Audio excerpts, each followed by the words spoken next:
Hey, hi, so I know you're here. Good afternoon. Okay, I'm going to call this meeting to order at 7:33 p.m. We are starting with the special legislative meeting. And as soon as I can find my cursor, can find the agenda. There's my cursor. Um,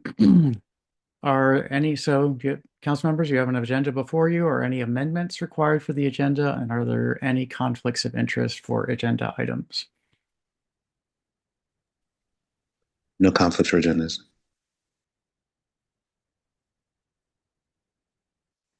I'm going to assume from silence, Councilmember Smith, your microphone is open. Do you have a conflict or a No change? conflicts. Okay. Well, I will just say that I have a conflict of interest in general, which is that with the current administration, I feel that I have to watch my words, and I am doing my best to not watch my words. But I feel that I'm might be the subject of retaliation, and so if I seem to be waffling around some issue, please call me out on it because I'm trying to maintain courage in the current environment. So with that, since this is a special legislative meeting, I please have a motion to approve the agenda as submitted. So moved. Second. Motion by Councilmember Foe, seconded by Councilmember Smith to approve the agenda as submitted. Is there any council discussion? Seeing none, are there any public comments?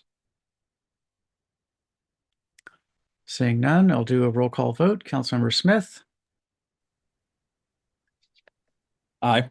Councilmember Foe, Aye. Councilmember Lingua, Aye. Councilmember Inyang. Aye. And I abstain. The motion passes 4-0. That brings us to public comments. Are there any public comments? Are there any members of the public in attendance? I don't see any. Are there any public comments? Hearing none, let's move on to legislative action items. Legislative action item number 1, motion to adopt a charter amendment resolution 2025-CR-01 regarding amendments to Article 2, Town Council, and Article 7, Administration and Personnel. Would someone like to make that motion? So moved. Second. Motion by Councilmember Foe, seconded by Councilmember Inyang to adopt Charter Resolution 2025-CR-01. Is there any council discussion of this motion?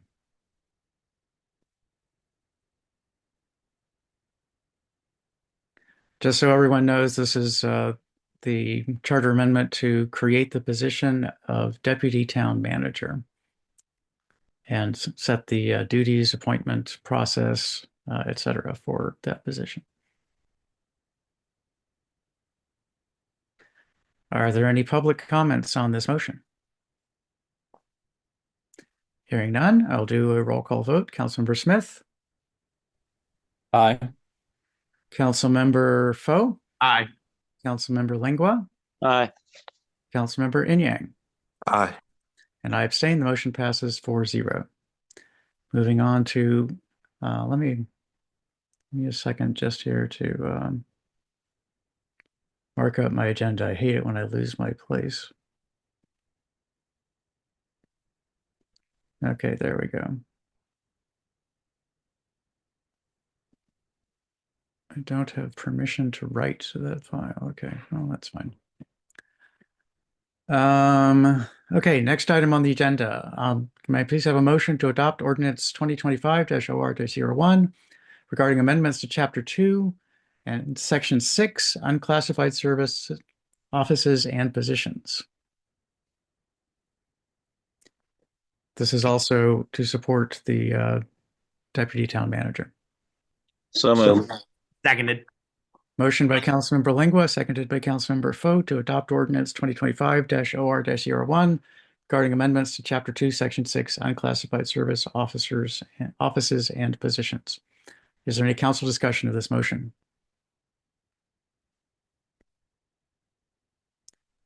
Are there any public comments on this motion? Hearing none, I'll do a roll call vote. Councilmember Smith, Aye. Councilmember Foe, Aye. Councilmember Lingua, Aye. Councilmember Inyang. Aye. And I abstain. The motion passes 4-0. Still trying to keep up on my agenda. Like I said, this being in a different space is very difficult. Okay. Next item, legislative action item 3. Motion to adopt ordinance 2025-OR-02 regarding amendments to Chapter 2, Section 7, compensation of elected officials. May I please have a motion to adopt the ordinance? So moved. Seconded. Bo can have it. Motion by Councilmember Inyang, seconded by Councilmember Foe to adopt ordinance 2025-OR-02 regarding amendments to Chapter 2, Section 7, compensation of elected officials. Would any council members like to speak to this motion? Any discussion? Mr. Mayor? Councilmember Inyang, go ahead. Yeah, I just wanted to say one, you know, it is it's not often that as a council, or I think any council pretty much takes the opportunity to sort of relook parts of our code that talk about compensation for elected officials. I think there's a prevailing wisdom of it's not the most popular legislation, and therefore it's often untouched. And I know in a perfect world, we'd model what some other, municipalities have done where they tie it to inflation and they sort of kind of set it and forget it. And knowing that's a longer process and this isn't perfect, I still think it's valuable to look at legislation that hasn't been looked at in over a decade, knowing that the cost of inflation has changed substantially since then, and knowing that the salary for, doing elected office is be a barrier for some. And one of the challenges in terms of how do you convince folks to invest the time, their talents to sort of serve public good. And this is, I think, if anything, shows that the town is sort of serious about making sure that we try to be as inclusive as possible in terms of in all aspects of us, and not just unintentionally potentially making it where only the well-off can sort of serve in public office. And so it's not by any means a solution, but I think it is a right step forward, and I support this change. Thank you, Councilmember Inyang. Is there additional council discussion? Mayor? Councilmember Smith, go ahead. Yeah, I would just commend my colleague from the Fourth Ward on carrying this legislation and pushing for it. It's very important to the points that have already been made. Like, I think raising legislator compensation is not something that should be done without a very good reason, and we have identified some very good reasons. Those being that everyone in our town, every resident deserves representation, and there are folks that cannot afford to do the job of the council on $500 a month. This is a step in the right direction, and I hope it can lead to more active representation across the town. So happy to support this. Thank you, Councilmember. Is there additional council discussion of this motion? Mr. Mayor, go ahead. Councilmember. No, I insist. I insist. Beauty before age. Thank you, Councilmember. Mr. Mayor, I just wanted to jump on in support of this item. Councilmember Inyang did significant work in researching this, justifying the methodology behind it.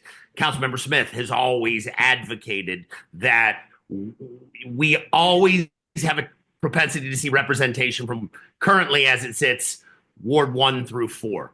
Financial impediments potentially serve as part of an issue preventing other wards from being able to access this job. I think it is just. I think it is merited. I think it is earned. This is not something that this body talks about frequently, nor do I envision us talking about it frequently in the future. But I believe that this number is not egregious. I think that with inflation, this is a necessary raise to compensate legislators appropriately for the work that they do, and thus I will support it. Thank you. Thank you, Councilmember. Councilmember Lingua. Thank you very much, Mr. Mayor. I can understand the reasoning behind this and the reasoning for augmenting the compensation, and that's understandable. However, there's one thing regarding this that is just screams that we should be holding off on this at this time, essentially because of the timing in two aspects. One being the timing that this is coming right before an election where all parties here voting on this are, as far as I know and understand, are running unopposed. So in a sense, it becomes a de facto raise for the next term, which, to borrow the term of a former council member, the optics on this would not look very good at all. The other one is the timing with what is happening at the federal level and the number of mass layoffs for no reason other than the fact that someone is doing it because they think they can, is affecting tens, hundreds of thousands of employees, substantial number of which live in this area as well as this community. As to what they're going to be doing for work or how they're going to be making a living is up in the air. And this is money, albeit an amount of essentially $12,000 a year or 24 over 2 years. There's money that we could be putting towards things like the Farmers Market Dollars program, the emergency repair program. Granted, some say, well, it may not be much, but I think really at this time, every bit helps. In regards to compensation for the folks serving on this council, while, as was pointed out last week, in the state of the town, while we are essentially towards the top of the governing structure here with the residents above us, when it comes to that compensation and changing it, we come last in line. We've taken care of staff for a 7% over, that was essentially brought in over a year period at 3.5% increments. Last year, we essentially raised the assess per 100 in order to cover capital improvement projects. And I think that to do this at this time with everything that's going on so close to an election is not the proper step to do. It might be right that compensation is warranted, but it would not be doing right at this time.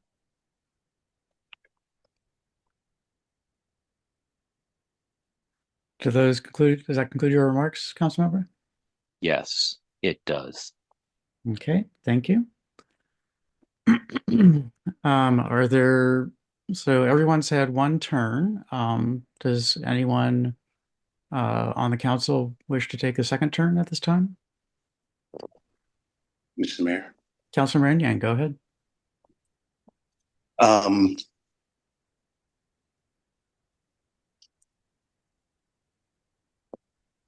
Yeah, I would just like to say that I know this was actually first brought up by the colleague in Ward 6, who unfortunately could not be here because he has an excused absence, sort of, observing Ramadan. But this was, I think, one of the first things brought up, maybe in our first meeting, probably in the first few meetings that we've had as a new council.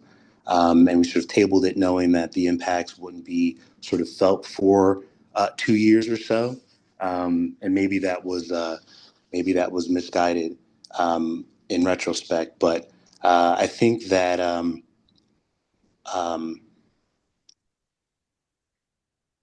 I know that the town manager has mentioned multiple times that our budget is sort of a reflection of our values, and I appreciate the points brought up by my colleague about how this is the least convenient time to have a conversation like this. But I do think that it does say something about our values in terms of um, doing what is right, even when it's not convenient, um, and doing what is right for reasons that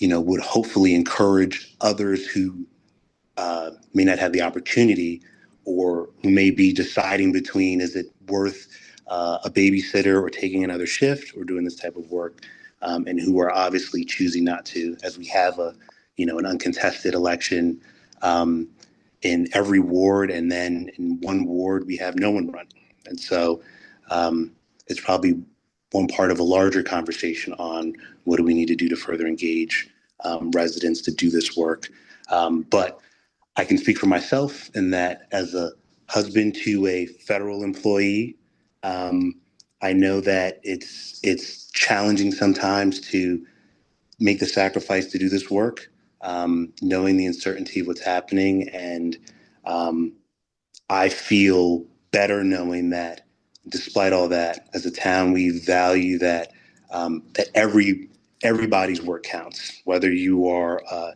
brand new person in public works or you're an elected official, that at some point we will try our best to get around to you and making sure you're seen and heard. And the reality is, this has not been touched for almost 15 years, which is 3 presidential administrations ago. Um, and so, um, So, it's a nominal increase, but I think it says a lot in terms of what it matters and what it means, in my opinion. That concludes my remarks.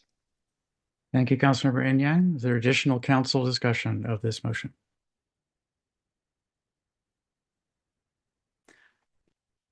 I'm not seeing any open microphones, so I'll open Councilmember Lengua, do you want to have another?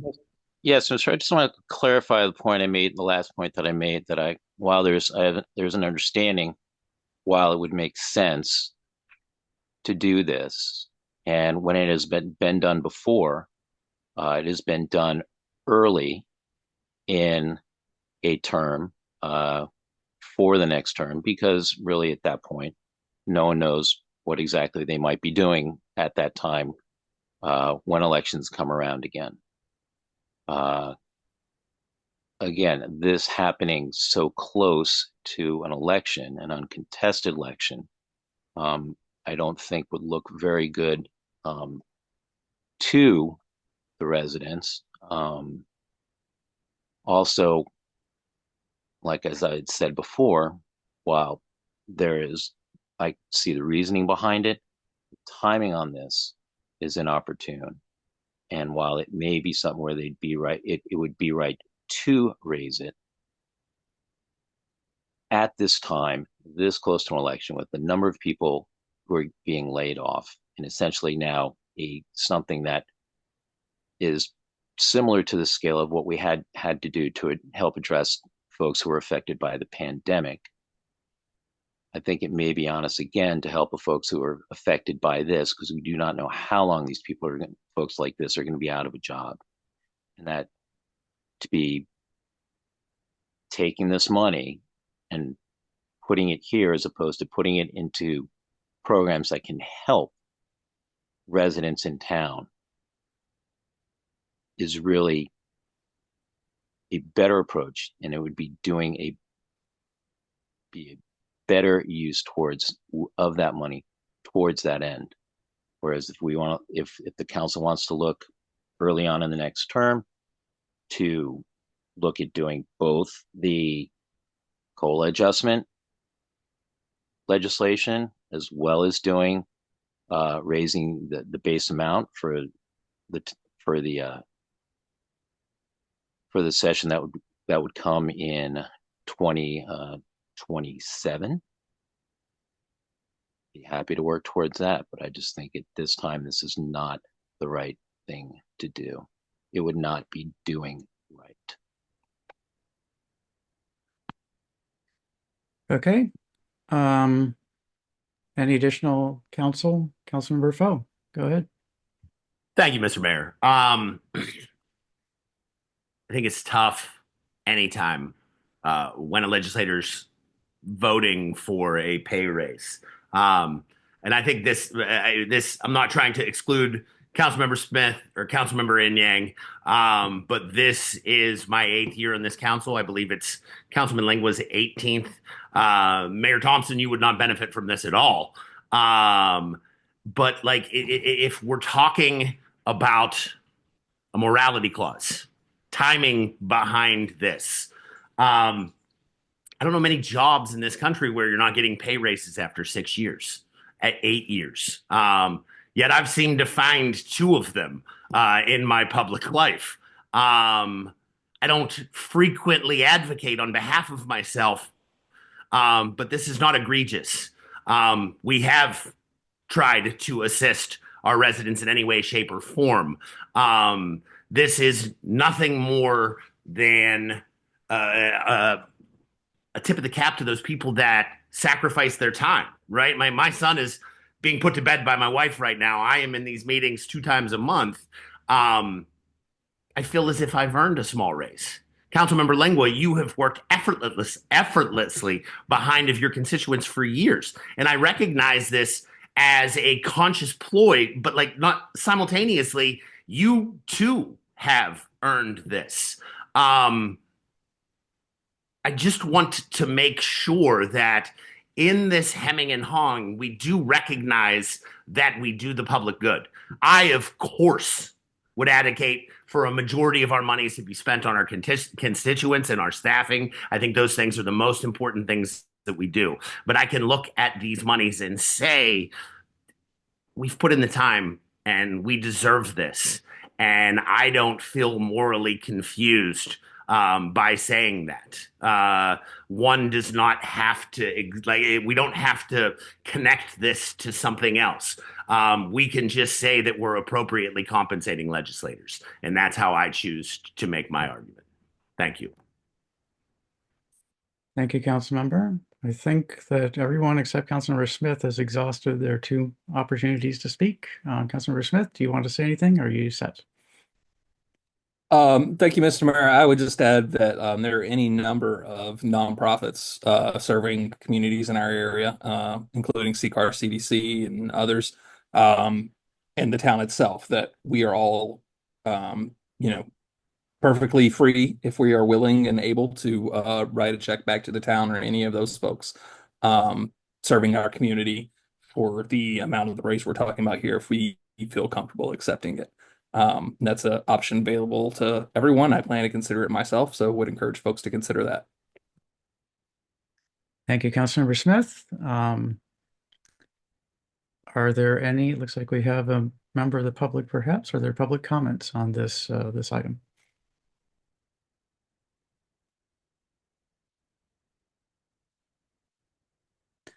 Okay, I'm not seeing any indication of public comments. So unless someone wants to speak again, which would require a motion to allow special suspension of the rules, then I'm going to go ahead and move to a roll call vote. Councilmember Smith. Aye. Councilmember Foe. Aye. Councilmember Lingua. No. Councilmember Inyang. Aye. So this motion requires 4 votes to pass. And I'm going to vote aye, so the motion passes 4-1. Let's move on to the next item on the agenda. Item number 4, may I please have a motion to adopt resolution 2025-R-05 to suspend competitive bid requirements for information technology IT services. So moved. Seconded. Motion by Councilmember Inyang, seconded by Councilmember Foe. Can we have a slight briefing from staff on this motion? Director Barnes. Certainly. Good evening again, Mayor Thompson, members of the council and the community. We talked about this several meetings ago. This is a process that we need to go through in order to continue with the vendor that we currently have, which is Peak Technology Partners. So we currently have a contract that is over 10 years old and is actually with a subsidiary of Peak Technologies, Inc. At that time, they were called Base 2. We have worked with this contractor knowing that this increase is coming because they've moved from into a different pricing structure. They have willingly offered to work in a tiered fashion, so the prices will go up over 3 years versus all happening at one time. Staff have prepared for this, and we've increased the budget each year to prepare for this increase over time.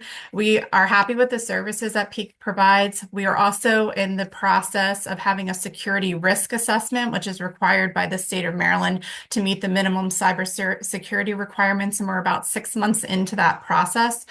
So this is the exigent circumstance here is time and continuing with our current vendor. And after the 3-year period of time, staff do plan to go out to bid and seek out a different vendor or a vendor to provide different proposals for us. But at this time, we're happy with Peak, and they have they're working us through that cybersecurity requirement. Thank you, Director Barnes. Thank you for the presentation. Is there council discussion of did we have a motion? No, we didn't have a motion yet. May I please have a motion to authorize the town manager, motion to adopt resolution 2025 do we have a motion? Can We someone do, please- Mayor Thompson. Yeah, we do have a mayor, or we do. Okay, sorry. This is part of the problem of being in a different space is I wasn't quite ready for this. Okay, so is there council discussion of this motion? Mr. Mayor. Councilmember Indiana, go ahead. I think the fact that the town staff have worked, the fact that the vendor is so willing to work with the staff and there's been no issues and have been, I think, really accommodating in terms of meeting us where we are in terms of our needs and our budget realities and being cognizant of that. I have no problem supporting this. Thank you. Any additional council discussion?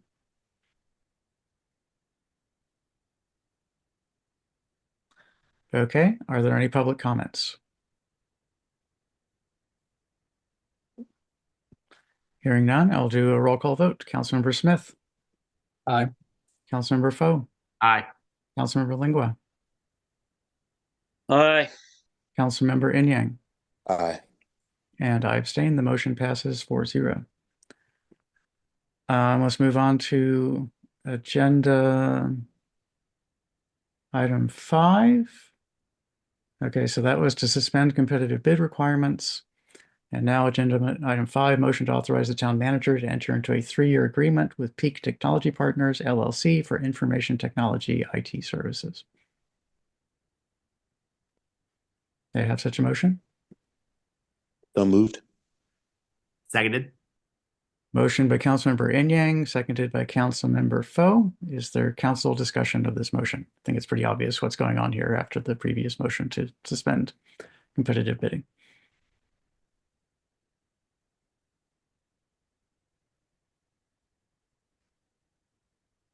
If there's no council discussion, then if we could have just a very brief summary of the terms of the agreement, then I think that would be from staff. That would be good. Director Barnes. Certainly.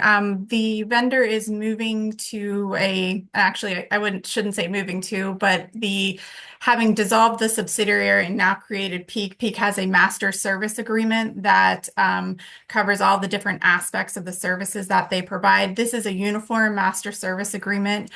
So other jurisdictions of our size and our capacity would have the exact same agreement. The only difference would be, of course, is the provision where they're working with us in the rates.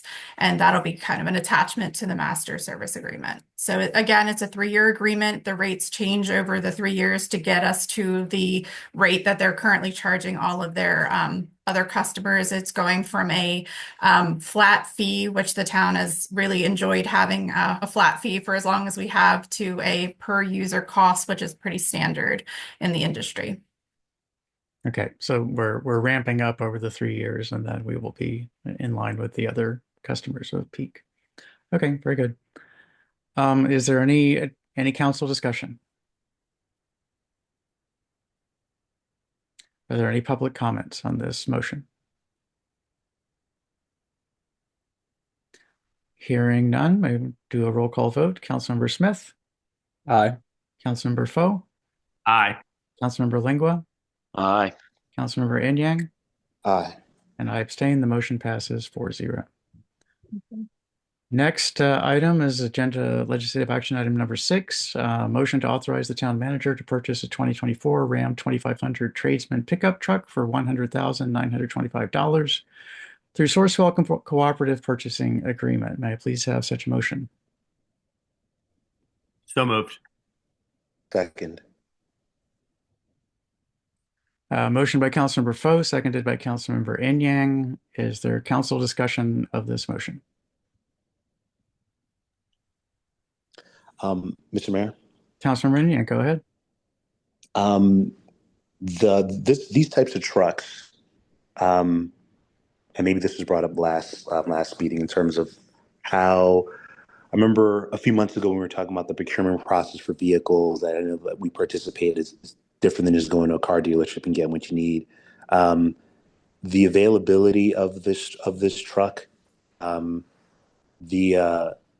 likelihood of procuring the vehicle if we pass on this, I would love to know more information about that. Mr. Mayor, if I may.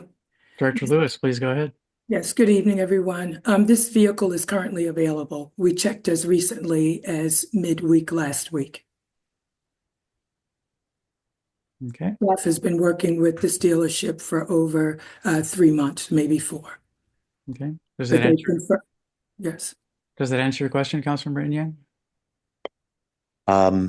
It's fine. That's fine. Thank you. Okay. Are there additional council discussion of the motion to authorize the town manager to purchase this vehicle?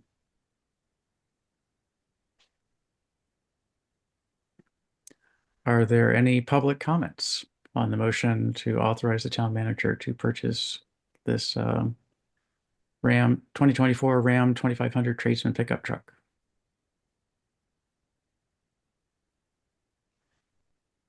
Hearing none, I'll do a roll call vote. Councilmember Smith, No. Councilmember Foe, Aye. Councilmember Lingua, Aye. Councilmember Enyang. Aye. Given that this is a financial matter, it requires 4 affirmative votes. I also vote aye. Motion passes 4-1. Yeah. That brings us to legislative action number 7, motions regarding town positions on state legislation.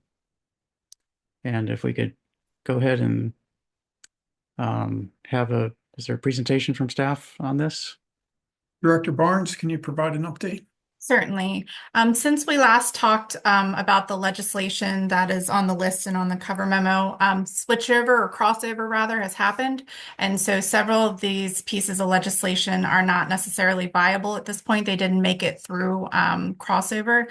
However, House Bill 1466 has been amended, and the council has shown interest in providing perhaps a letter related to that. The other pieces of legislation have either not made it through crossover, and one it's actually withdrawn by the sponsor. So it looks like this may be the only piece that remains on the agenda. The companion legislation, the Senate bill, is not moving. So this appears to be the vehicle that is moving forward. And again, that's House Bill 1466, and it's land use and real property accessory dwelling units requirements and prohibitions. Ms. Barnes, if I may, you said it's not moving in the Senate, or? No, Uh, it has not made it out of crossover. It didn't make it through crossover, so it's very unusual for the bill to be revived at this point. The House bill seems to be the vehicle that is moving along. but since it didn't make crossover, it can't possibly be adopted this year. Well, I thought that was the case. I did just read an article that MML put out just this week and said that it led me to believe that there may be some sort of obscure rule that they'd be allowed to breathe life into it. But in all the years that I worked with the General Assembly, I did not see legislation come back to life, if you will, after crossover. But it Okay. sounds like it may be possible. Okay. Well, thank you. I just wanted to understand that. So, Certainly. council members, do you have does someone have a motion that they want to present for this bill for endorsement or lack of endorsement, or, um, if no one makes a motion, then we'll just move along.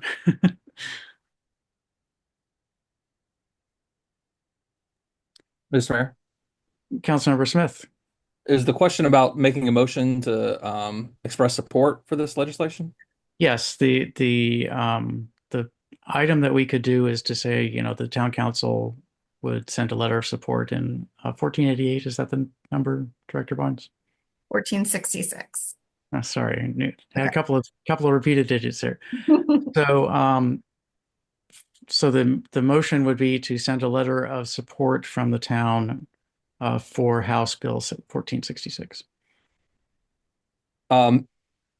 Mr. Mayor, I am inclined to make such a motion. However, I now realize previous statement I made was perhaps errant, in that my day job employer is funding the effort around this bill.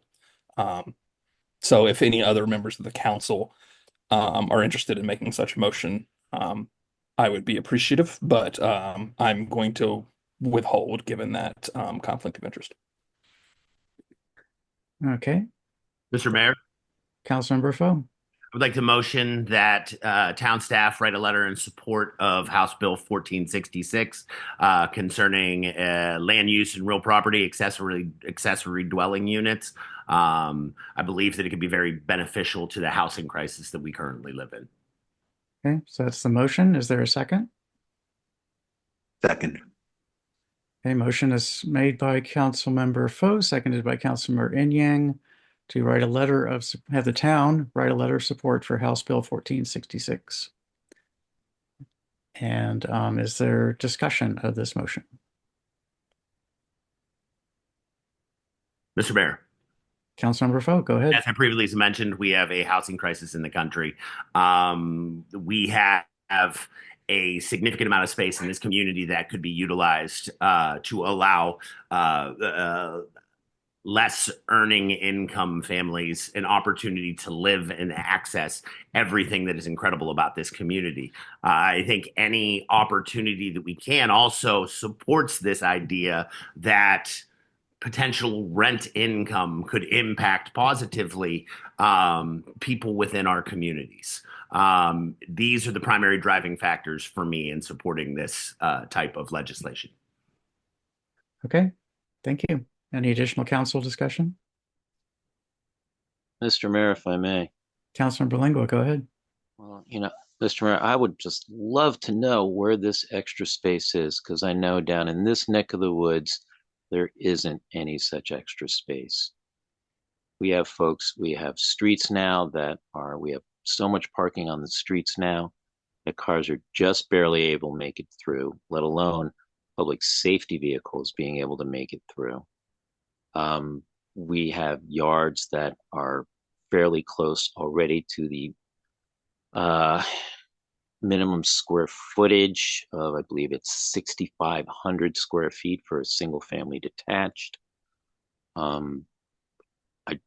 I would love to see where the space is.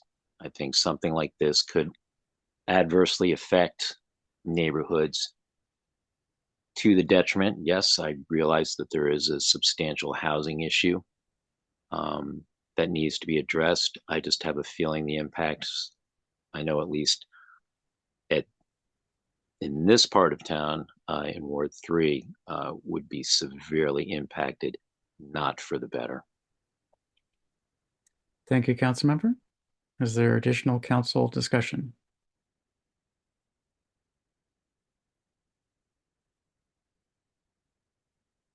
Are there any public comments on the motion to for the town to send a letter of support for House Bill 1466? Hearing none, I'll do a roll call vote. Councilmember Smith, Abstain. Councilmember Foe, Aye. Councilmember Inyang.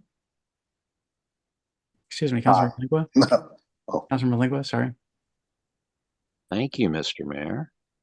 Oh, no. So that was a no. Councilmember Inyang. aye. So we have a vote of 2 in favor, 1 opposed.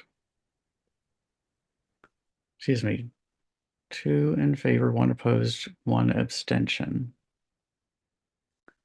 And I believe that, and Mr. Town Manager, if you want to correct me, I believe that if I abstain, it will still pass. It was a majority of those voting, and we do have a quorum seated. I'll defer to you as the parliamentarian, but I was under the impression that it would have taken 3 votes. Okay, well, I'm going to abstain, and my copy of Robert's Rules is out in the casita, and so we will determine whether the letter gets written or not based on the review of the rules afterwards. So the vote is 2-1 with 2 abstentions to write a letter of support for House Bill 1466. Mr. Mayor, I have the same understanding from Robert's Rules as the town manager. It would need Okay. it would need 3 votes. Okay, well, we can review the charter, review the rules of order, and see how it turns out. So that we'll find out later on whether it passed or not. Okay. Are there Director Barnes, are there any additional pieces of legislation which were discussed, or did all the others fail to do crossover and are not expected to come back? Exactly. There were no other pieces of legislation that were still viable at this point. Okay.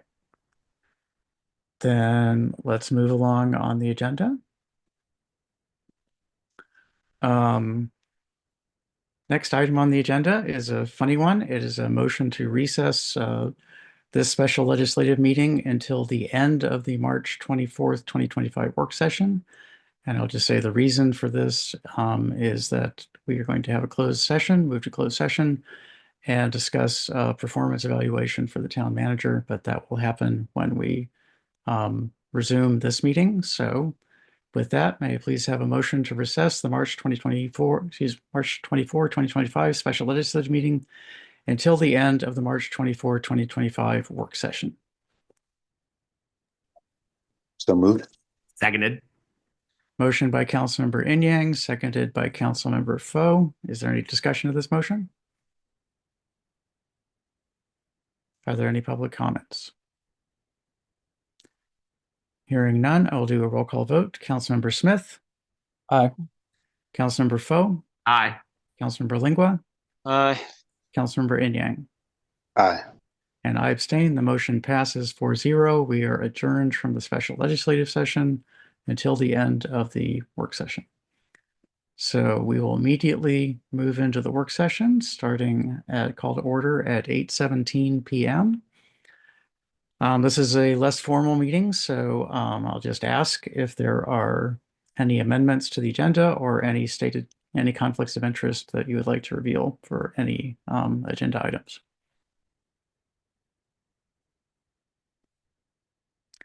Hearing none, I don't see any open microphones. Then let's go ahead and move to presentation. The presentation, fiscal year 2025 budget updates and adjustments. We have Deputy Director Jones, who's going to walk us through this brief presentation. Mr. Jones. Sure, thank you. Mr. Listician. Um, so yes, tonight's fiscal year 2025 budget update shows us an estimated actual for the current fiscal year up against the fiscal year 2025 approved budget. And then we have a column that shows the percentage of the budget.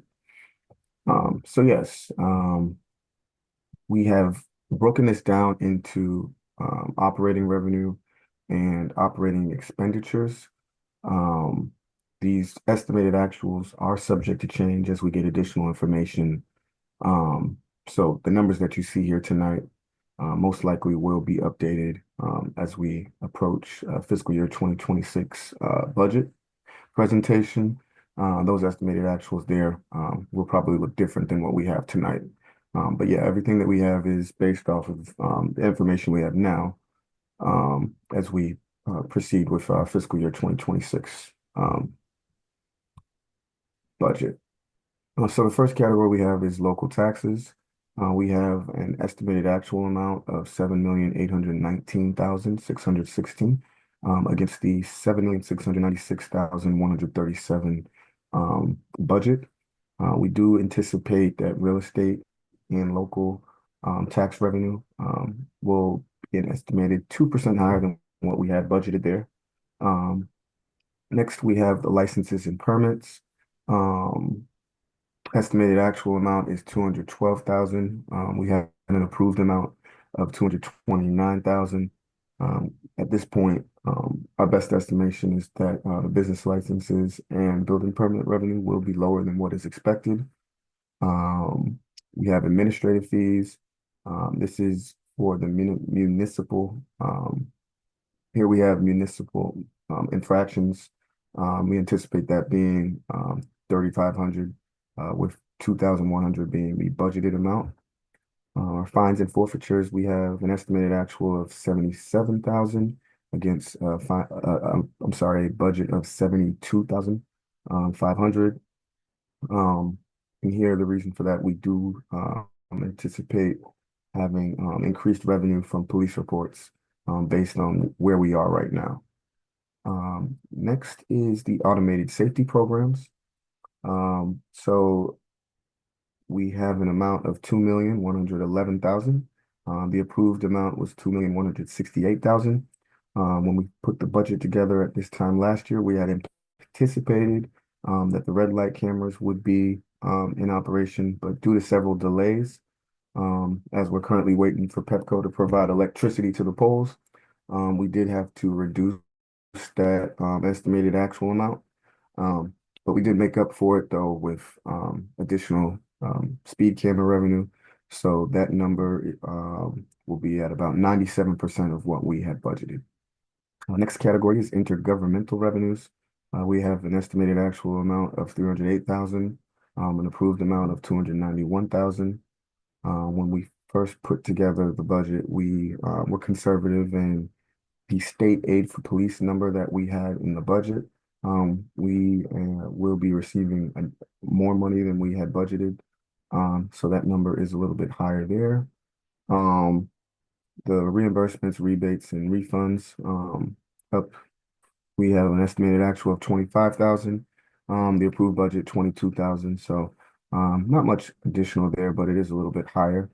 And our last category is other revenues. We have an estimated actual of 871,000. Approved amount is 696,000. Here in the first half of the year, the investment interest income, which we are always conservative with because we don't know exactly what the market and the interest rates are going to bring us. The first half of the year, we brought a considerable amount of more of income there, so that number is higher. We do anticipate lower returns though in the final 2 quarters, but even still, we did see a fairly large increase there. But yeah, again, I'd like to reiterate that the estimated actuals that we have are conservative, and in some cases we will exceed these numbers. But again, as we put together the budget, it's always better to be conservative as we look to see where will it land at the end of the year. So overall revenue 102% of what was approved, 11,429,000 against the approved budget of 11,178,000. So the next portion of this covers the expenditure side. At this point, we have broken down the estimated actuals into large categories as well. The first being the salaries and wages. So we have an estimated actual amount of 4,385,000 against a budget of 5,030,000. So here we have some salary savings that did result from delaying hiring positions that were originally planned to begin on January 1st.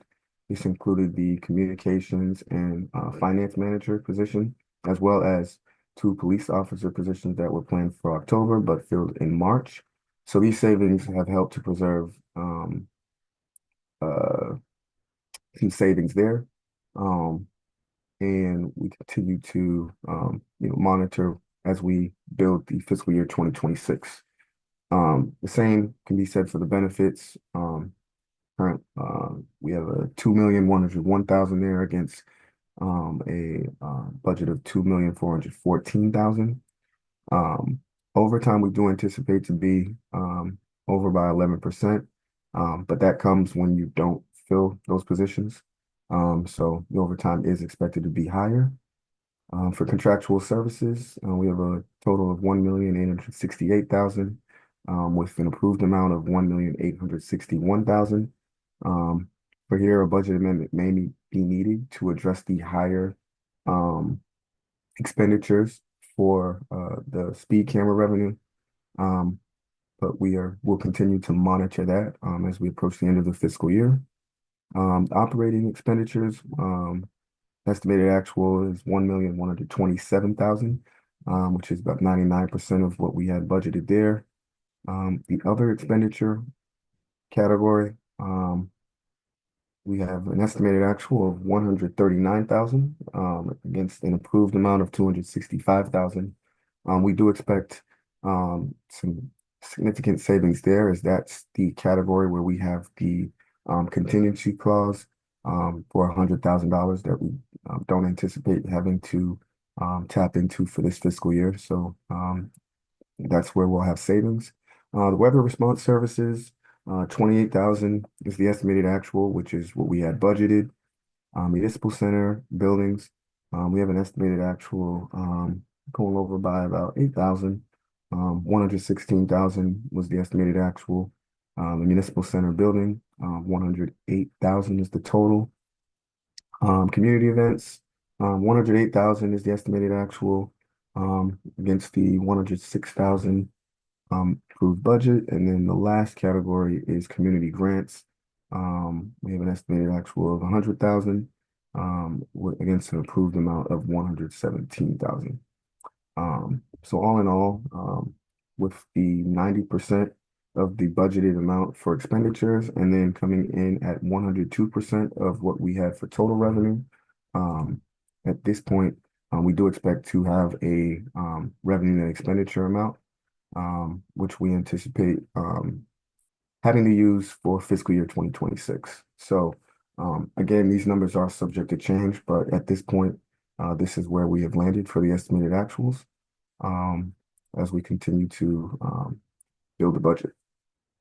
And if there are any questions about any of the estimated actuals, I'd be happy to answer. Thank you, Deputy Director Jones. Council members, do you have a question? Any questions for Deputy Director Jones?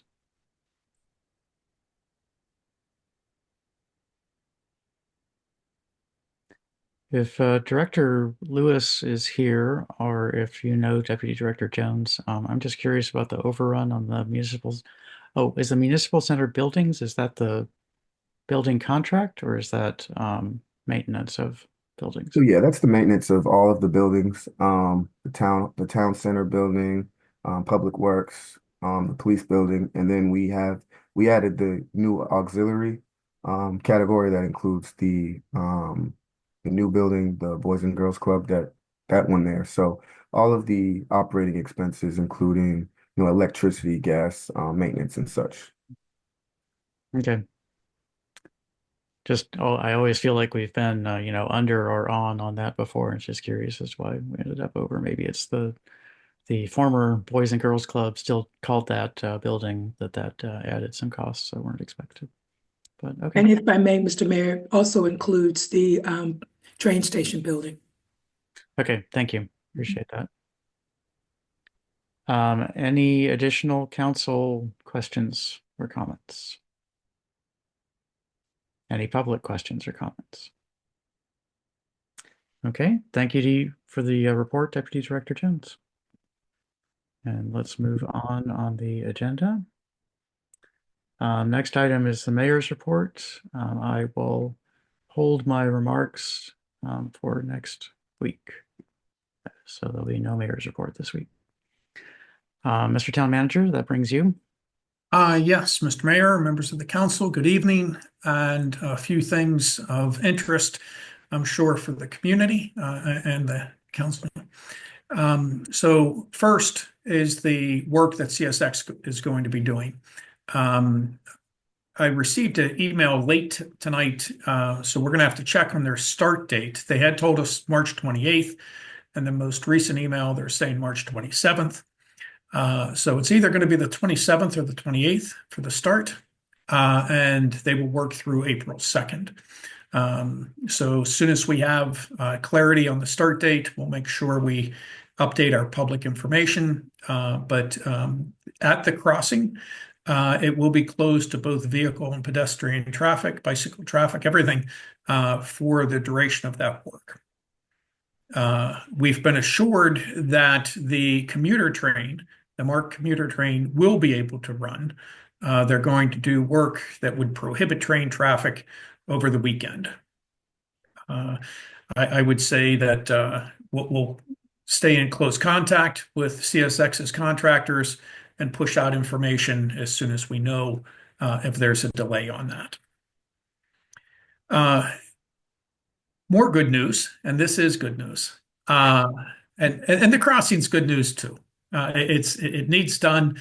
And from my perspective, having worked with CSX for a number of years on a number of projects, they really have responded quite quickly to the town's expressed concerns just probably a month ago. But the town is now in possession of a temporary, it's not the permanent, but the temporary UNO for the municipal center. So there's no worry about the location of the election or other things that we need to have happen there. So Director Lewis is still moving things along with the contractor and the architect and DPI, but we do have the temporary use and occupancy permit in hand. The state of the town presentation was on the 18th, and the video is available on the town website. And I believe it's on YouTube as well. So folks will be able to watch that. The Spring Fling and Egg Hunt will be held on April 5th from 10 a.m. until noon at Riversdale House Museum. And I'm sorry, I can't resist. I don't believe we have any corporate sponsors for this. The fiscal 26 budget public hearings are scheduled to be held via Zoom April 19th, the 24th, and the 26th.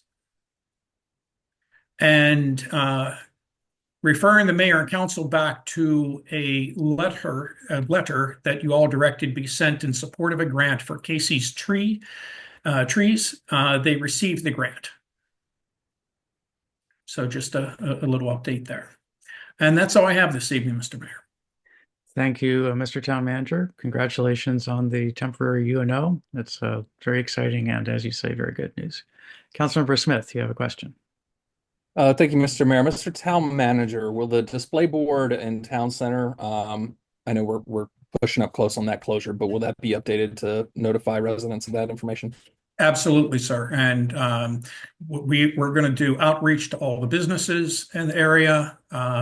Things will be on Town Announce. I'm sure it'll find its way to Town Talk, but then through all of our social media platforms to do the best we can to get the word out. And then Deputy Chief Garcia is working with Director Lewis and CSX's contractors on the detour. So as soon as we provide them with our input on the detour, then we'll be putting out that information as well. Does that, if you know at this point, will our recommendations on the detour include directing traffic up Maryland Avenue and across the bridge? I don't know that.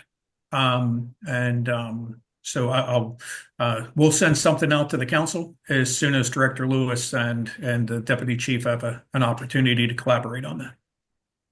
Understood. Thank you, Mr. Town Manager. If I may follow up on that, Mr. Town Manager, will there be signs put up to where people can avoid the crossing, know to avoid the crossing before they get to it? I know it's just for a week, but it's going to be a mess otherwise. That's one of our goals, sir, is to make sure that folks avoid the area if they can. Okay, very good. Any additional questions for the town manager? If not, any public comments, public questions? Don't see any open mics. Then let's move on to council, committee, and ward reports. Councilmember Smith, Ward 1. Thank you, Mr. Mayor. Don't have much tonight, other than expressing my disappointment in the results of the game up the street between the Alabama Crimson Tide women's basketball team and the Maryland Terrapins that we discussed at the beginning of this session.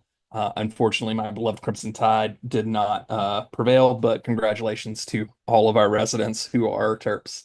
It was a very good game that went to 2 overtimes. Thank you to the town manager and town staff for the coordination around the CSX closure.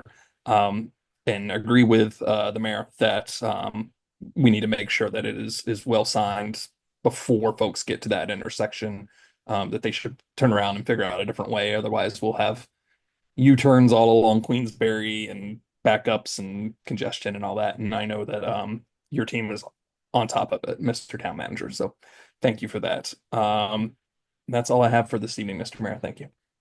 Thank you, Councilmember Smith. We're going to have people who don't notice the signs no matter what we do, but we want to minimize that as much as we can.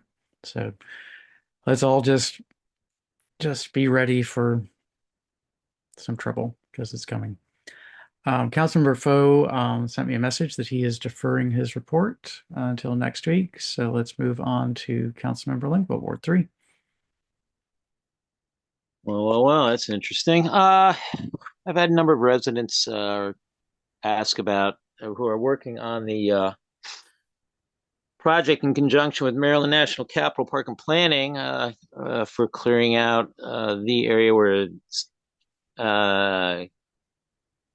COG planted the trees by the Riverside project. There was a pile of mulch. It appears that pile of mulch was used for to refurbish the playground beddings over in Riverside Neighborhood Park. And they had asked if there was a way staff could reach out to see about if Park and Planning would be dropping off additional mulch there for that project that they are working with them on. Another Park and Planning news, the new backstop and fencing for the softball field is in, and initial reports from folks who use it on a regular basis are they're very happy about it. And they've just asked about seeing if the infield can be refurbished a little bit. There's been some vegetation growing into the infield. I've had a chance to talk with a park supervisor over there about doing that, and they said that they would look into it. I'll try and keep tabs with them on that. I may need a hand from staff at some point if things seem to be getting stalled. Now, I know I would appreciate it, and I think probably folks at the park would appreciate it if the town could get an update on when the restroom restoration will be completed over at Riverside Neighborhood Park.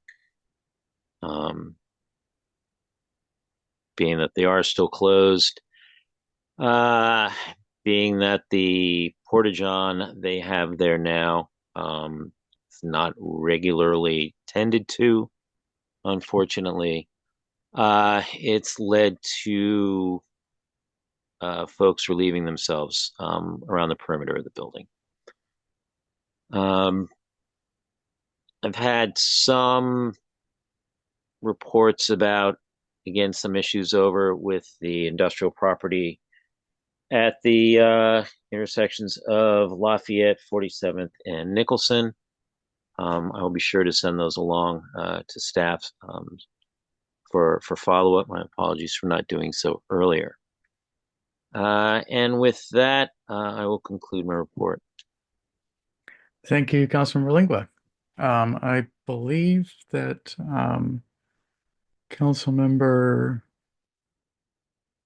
Inyang, he had a work conflict, a late meeting, and had to drop off. So that will conclude the committee and ward reports. And that takes us to public comments. Are there any public comments this evening?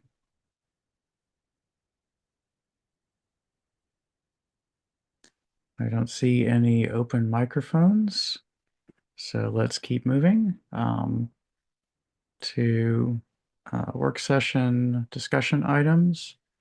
Councilmember Foe, are you available to discuss item 1, or should we come back to that in a moment? No, I've spoken with Justin and Kayla.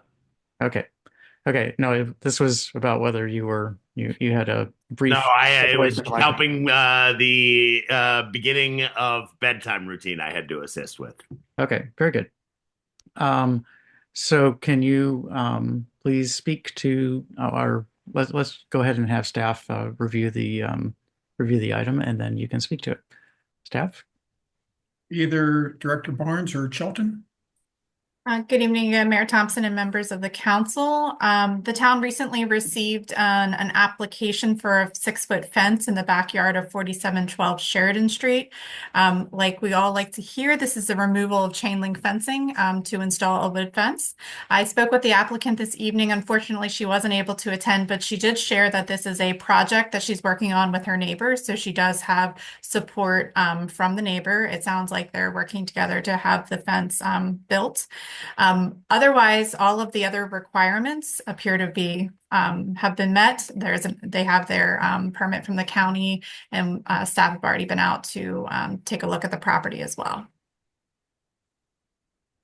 Okay, thank you, Director Barnes. Councilmember Foe, do you wish to comment on the project? Yes, I spoke with Justin via text earlier today. He couldn't be here.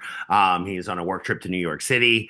His response was, I said, make sure that you speak to your neighbors. This is the one hang up that we usually have, is we want to make sure that you have approval from your neighbors as well. He says, Jose is good with it and we're splitting the costs. Melissa is good with it, and Kirk and Rachel were fine with it as well. Justin and Kayla are very social. They know their neighbors. They've spoken to their neighbors. And unless staff has any complaint about this, I don't know why we would. Let's put it on the consent agenda for next week, please. Okay, thank you. I will just add, having been in their yard and talked to them about this, that they've had some issues with animals from one side or the other going over the fence, and so I understand the desire that they want to have for this. So just wanted to mention that. Okay, if there's no objections from the members of the council, then we'll go on the consent agenda. And if I or anybody else hears from somebody who's unhappy about it, then we can discuss it. We can take it off the consent agenda at the meeting next week. Unless there's any additional discussion, any public comments on that item? Don't see any. Then let's go ahead and jump into the 2025 town election update.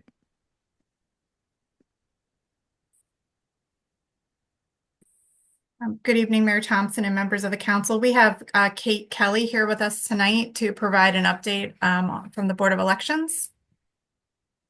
Good evening, everyone. Thank you very much for this opportunity.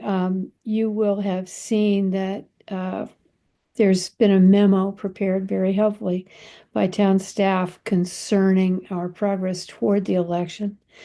There are a few, we don't request any action at this time, but a few highlights from that memo are that we are searching for election judges. We're currently down one, and we need alternate judges. The code requires us to have 4 alternate judges, and right now we have none.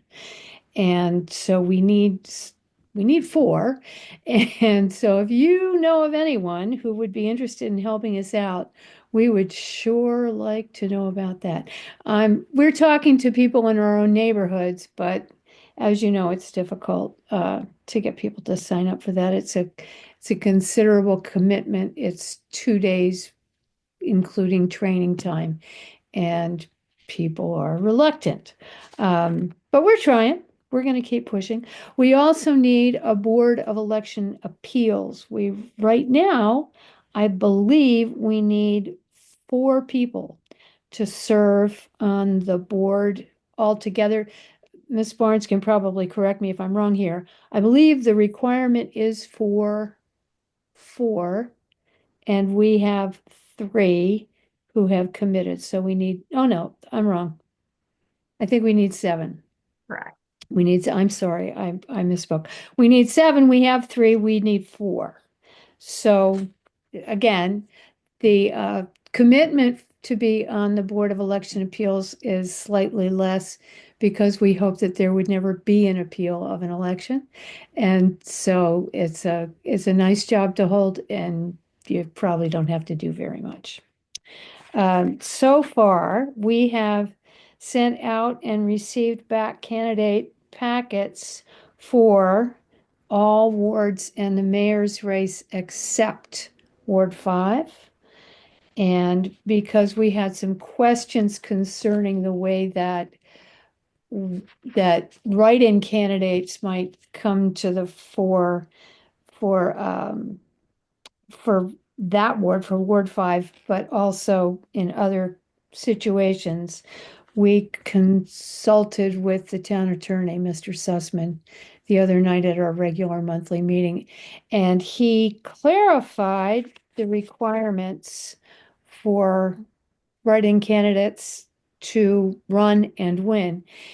And there's some interesting language in the code that we needed help with, and we will, after the election is done, probably come back with some requests to clarify that, in case anyone is interested to know. If there is no candidate for an office in a given ward, a person who runs a write-in candidacy, you'll see it's all written there, must have at least as many votes as that individual would require if they were running on a petition. So you have to have 15 votes. If, however, there is a contested election, a write-in candidate may run and needs only to have 1 vote more than the other person who's running, or an other person who's running. So you can win by a simple majority. If there are two names on the ballot, you have to have 15 if there are none. So that slowed us down a little bit. We have started to receive absentee or mail-in ballot applications. As of last week, we had 10. Perhaps now we have more. I don't know. I haven't checked today. We're hoping to get many, many more. And we're trying to expand our outreach to explain to voters that the mail-in ballots are fine and legal, and anyone may have one if they're registered to vote. And so we're hoping that there will be a lot more of those coming in. You'll see that we're doing outreach through the social media, the wonderful social media work that I don't know how to do, but a lot of people do. And in the town crier and through Constant Contact and other avenues. And finally, we are going to meet every week during April so that we can keep up, get ahead, and get ready for the election, which will be early voting will be May 4th, which is a Sunday from 2 till 6 p.m. Tell your friends. And all day from 7 a.m. until 8 p.m. on Monday, May 5th, there will not be a beer truck. And that, I am happy to answer questions if you have any. Thank you, Ms. Kelly. Are there any questions from the council?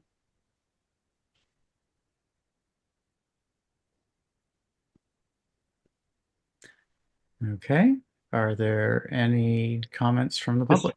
Mr. Mayor, I do have a question. Councilmember Foe, go ahead. Do we know, is early voting going to occur at Town Hall on that Sunday from 2 to 6? Only because there's a UNO. Temporary UNO. It's good. It will be permanent for that day and for the next day. Very nice. Thank you so much, Ms. Kelly. Any additional council or public questions or comments from Ms. Kelly? So, Ms. Kelly, I received a note from town staff sometime in the last week. I don't remember what, about the vacancies on the boards and and I sent a response. My email appears to be locked up right now, so it may not have gotten back to staff, but I can forward. I had some ideas, certainly for the Board of Election Appeals, that people that might be interested. Very good. Thank you. And if you could send me, well, we'll be in touch. I think I know how to get in touch with you. It may be from my personal email account since my main account seems to be locked up. All right. Well, we'll look forward to that. Okay, very good. So with that, if there are no other comments, then let's move on to the fiscal 2025 revenue update, work session discussion item 4. Deputy Director Jones. Thank you. Again, good evening, Mayor and Council, members of the public. Tonight's revenue report covers the months of July up to March 19th, 2025, and then it compares the 3 fiscal years before. So we have 24, 23, and 22. This, like the last revenue report, has 5 major revenue categories, the first being local taxes. So at this point, for fiscal year 2025, we have a total of $7,425,944. If you look in comparison to previous years, we do have significant more revenue from the real estate taxes, as well as more in the local income tax category. So the reason for us having more real estate taxes this year is mostly due to a timing thing. Currently, we are at 101% of what we had budgeted there, so we don't expect to receive too much more for that category. Again, we did get word back from Unicap confirming that the TIF surplus that we did budget was going to flow back to the town. We had included that in February. Typically, we don't include that amount until April or May, but we got confirmation early this year. So that explains why we are so much higher than we were in the previous fiscal year. So yeah, even overall, this category, we are at 97% of what we had budgeted there, with roughly a little bit more than 3 months left in the fiscal year. The next major category we have is licenses and permits. We have a total of 200,153. The main increase that we have here is from the multifamily rental licenses. In comparison to the previous fiscal year, we are at 145,000, which is 99% of what we had budgeted. So we don't expect to receive much there either. Next category is the municipal infractions. We're currently at 3,702, which is down in comparison to the previous fiscal years, which just shows us how good our neighborhood service team has been doing in ensuring that the town is upheld. We're not seeing as many fines this year, so that's actually a good thing. The next category we have is the fines and forfeitures. Fiscal year 2025 total is 44,964. We have a significant increase in parking citations, which is expected as we had implemented a new parking citation process for fiscal year 2025. And currently we are at, that makes up about 60% of what we had budgeted there for parking citations. And the last category is safe speed for students. Here we are currently at 84% of what we had budgeted for safe speed for students, total being 1,383,000. And again, with the cameras running 24/7, the expectation was for this amount to be higher, and it was budgeted as such. Currently we are at 84%. With roughly 4 months left of speed camera revenue. Additionally, this year, starting in January, typically the speed camera revenue, we don't receive it. It's normally 2 months behind, but they made changes in January. So now that we're only 1 month behind. So that also explains why we are so much higher than we were in the previous fiscal year.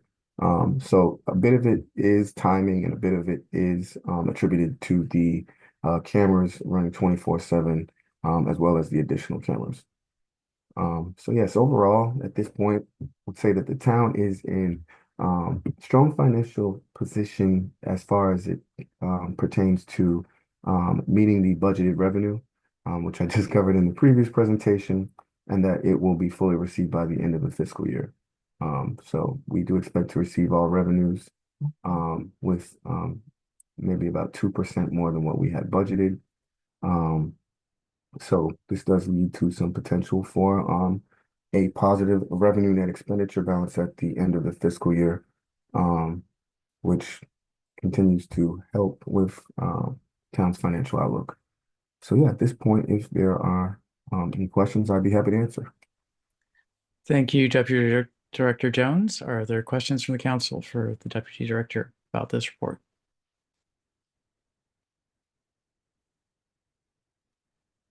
Are there any questions from the public?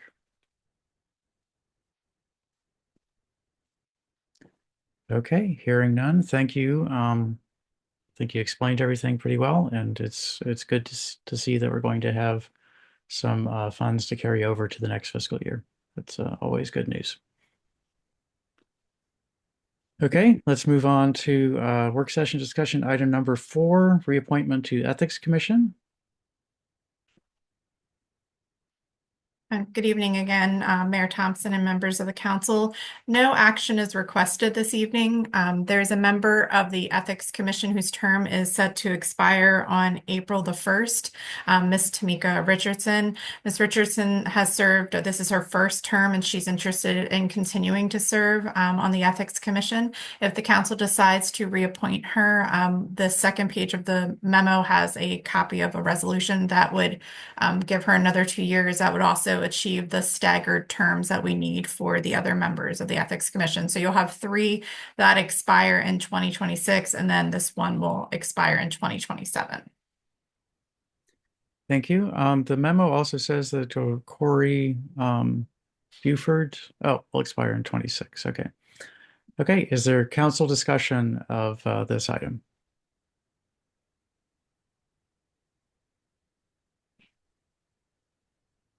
Are there any public comments on this item?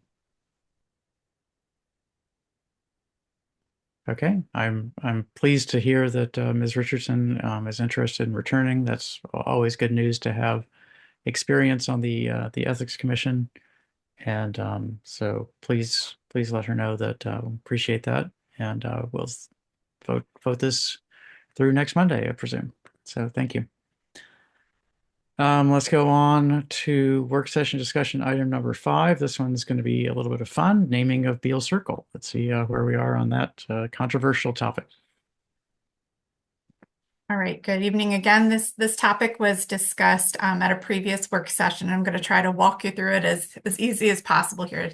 We staff received an email, actually several members of the team received an email related to the naming of Beale Circle. And this topic came up because of the fence permit that we recently approved on Beale Circle. So there's 4 properties on Beale Circle, and what Park and Planning is asking is to make an administrative change to their address for it to be East Beale Circle. What staff found is there's no consistency, right? So in SDAT, we have it listed as the property locations as Beale Circle, and then 2 of the properties have their mailing addresses as East Beale Circle. There's a street sign up that says East Beale Circle. There's a variety of different things. When we discussed it with the council asked if we could simply do nothing. And I did my best in talking to Park and Planning, but they said we have to take action. They're not willing to overlook this. So they did note that the mailing addresses, according to the U.S. Postal Service, are also East Beale Circle. So I'm not certain of the extent of how much this may impact residents or not, but it is 4 properties, 4 residential properties that their address would be officially East Beale Circle. So the ask is of the council to approve this administrative change for Park and Planning. Okay, I'm going to let the council have a chomp at this first. So council members. Well, if doing nothing is not an option, then east or west or east or, yeah, either way, I think it's fine. Other council members? Was there a consensus reached among the residents living over there?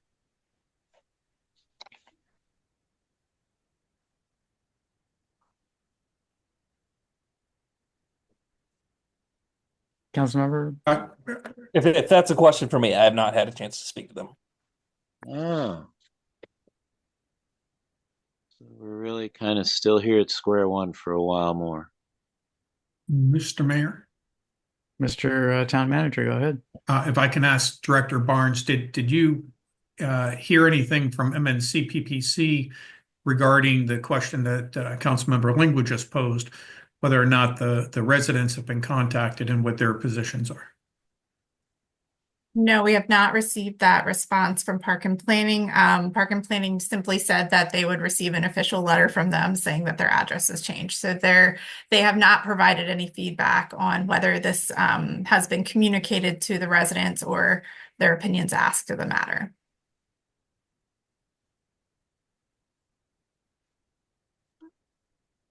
Any additional council or public discussion before I dive in?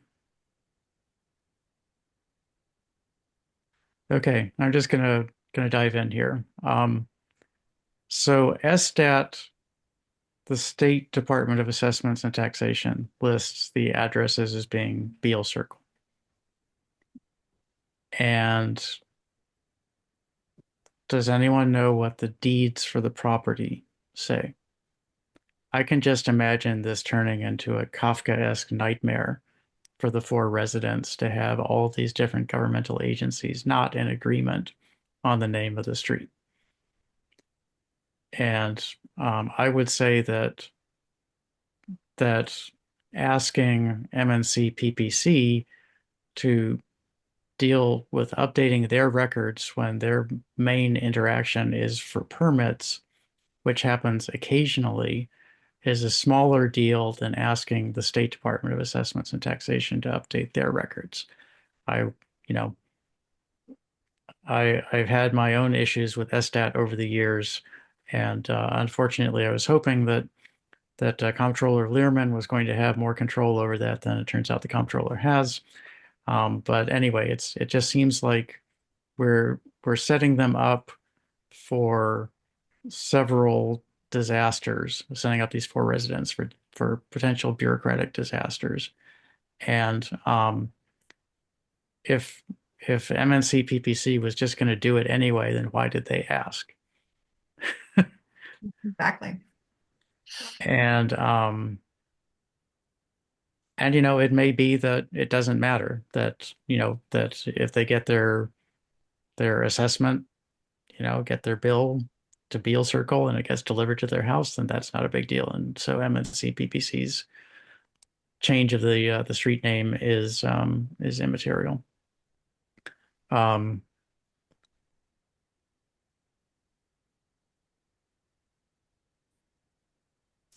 I may reach out to County Council Member Olson about this, just to say, ask him to push back on them a little bit. He has a little bit more sway with MNC PPC than we do.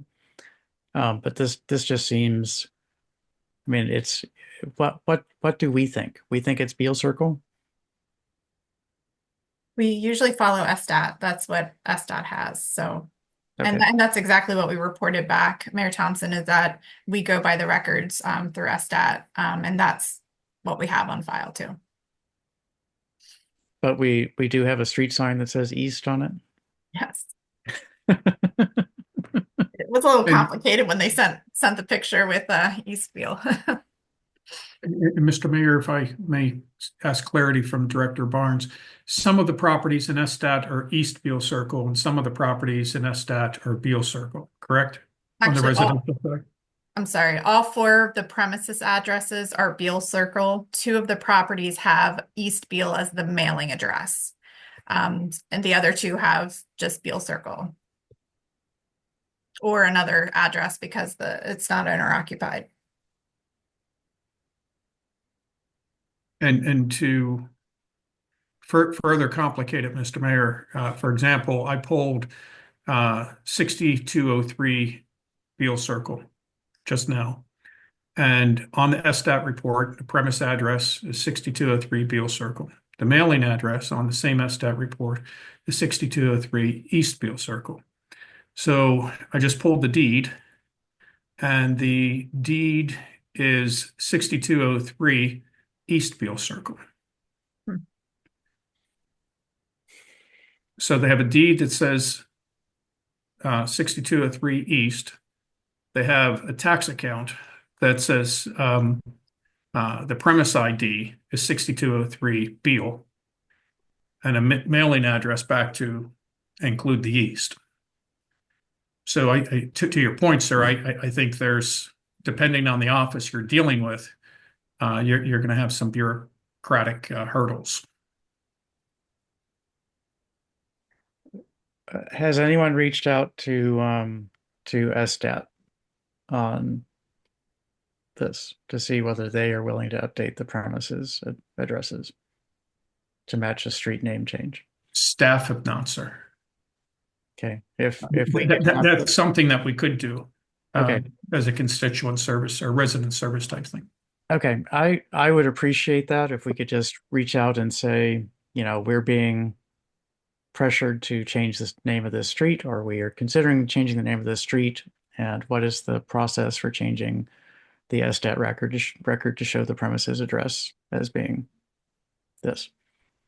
Because as I think as Councilmember Smith said, it doesn't really matter too much to me. I mean, it's a little bit annoying that there's no reason that we need to have East and West, but if MNC PPC really wants that, then we could do it. But I just don't want to open up a can of worms for the residents in dealing with conflicting bureaucracies. And so if we could find out that information from SDATA would be good.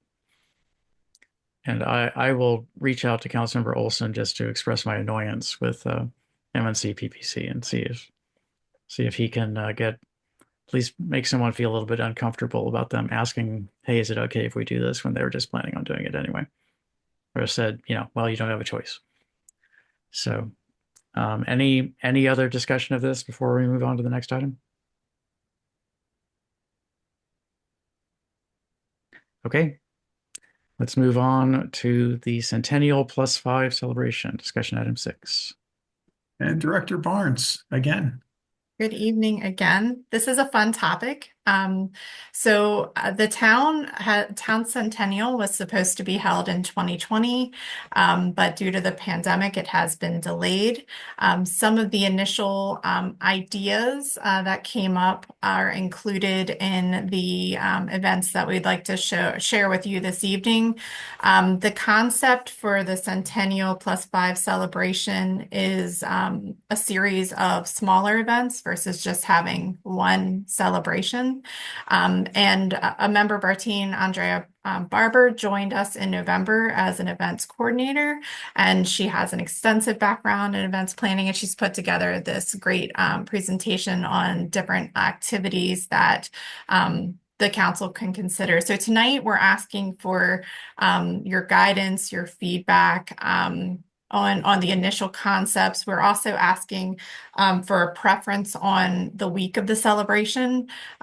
Everything in the presentation can be changed with the exception of one thing, and that's Trolley Trail Day on June the 14th this year, which is a special date to us, but we're trying to work around that date to work with our other partners that are interacting as part of Trolley Trail Day. So I'm going to go ahead and pass the presentation to Andrea, and she'll walk us through some of the ideas, and then we can chat more at the very end. Hello, Council. I am glad to speak to you all on this evening. So today I just wanted to break down a little bit more about the Centennial +5 Celebration Week. So for this week of events, I want to start promoting this event 8 weeks before, but really hone in on the 6 weeks before the event. So people will still start seeing like the placements of flyers going around or small billboards for marketing purposes around that 8-week period. And then Constant Contact will start sending out texts, alerts, and event calendar alerts and things like that to email address and send more so they can save it to their calendar. And we want to create a lot of, I would say, marketing and branding around this event. So we want to come up with possible hashtags. Those are 2 that we have that I think will go great. And then we want to utilize the town seal with the hone of the 105 years as much as possible. I think that is definitely important. Okay, so like Jessica said, we have 2 event weeks in mind. So we have the June 8th through the 14th or June 14th through the 20th. This PowerPoint is more for the one geared towards the 20th ending, and you'll see why later. And with this, we'll have 4 larger events and 3 smaller events. And then for the total cost of all of these events, we're looking around, I would say $56,000, and you'll see why. So I know you all wanted to do a parade in the past, so we wanted to see if we could do a parade, and this parade will be kind of short. It won't be that extensive, but it will be a circle loop, and I think we can hit different avenues and different roads to make sure everybody sees and people can come out their homes and see, hey, they're actually going around, and we have some council members in their cars and they're decorating their vehicles and things like that to just bring everybody outside and see what's going on. And then from there, you can move down. We'll go into Trolley Trail Day, and we'll follow along with the bikes. So I think that would be a good initiative because they're already going to be, biking around. So why not include the bikes at the end of the parade. And then this is my favorite thing. So we want to do a town scavenger hunt. This will highlight the small businesses. This will highlight community service. This will highlight the town history, everything. So I'm very excited about this. So if you have any questions about this one, I have more answers, but you can keep going. And we want to get into doing some more art and things that are really creative. So I wanted to see if we could do something like a sip and paint for all ages. It would be a guided paint event with non-alcoholic drinks led by a local artist, hopefully. And the cost is really estimated by each person, and we will push registration for all our events, but especially for this event, you will have to be registered ahead of time so we can make sure we have anything. For example, if it's a child, we need to know we need children's paint brushes and things like that. And then we'll have trivia night. We're going to theme it as, are you smarter than a fifth grader? And with this, we want to have some categories in history, community ethics, and engagement, education, schools, all the history and the culture and different art programs around. I think this will be something that will actually bring the community in to actually learn and also show what they actually know about where they live.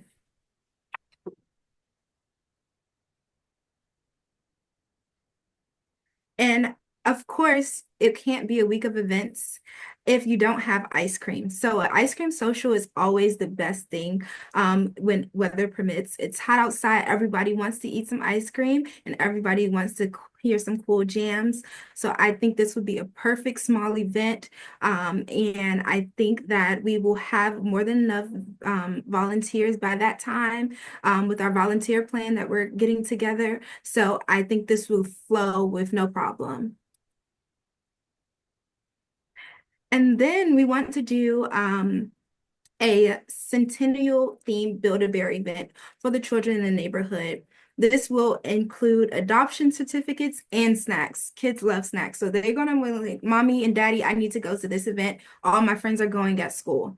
And I know that it's during the summer, so hopefully these children will get to see their classmates and see the people that they're going to school with the next year and things like that. So I think this would be a great event.